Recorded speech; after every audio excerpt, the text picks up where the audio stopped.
ہندوؤں کی سنکھیا کم ہو گئی, ہندوؤں کی شکتی کم ہو گئی, یا ہندوتو کا بھاؤ کم ہو گیا.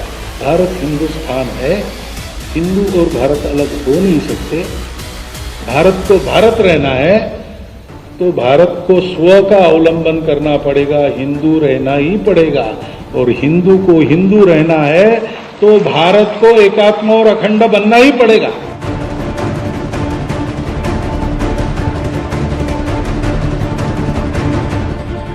This was a commitment we had made over several years, over several governments.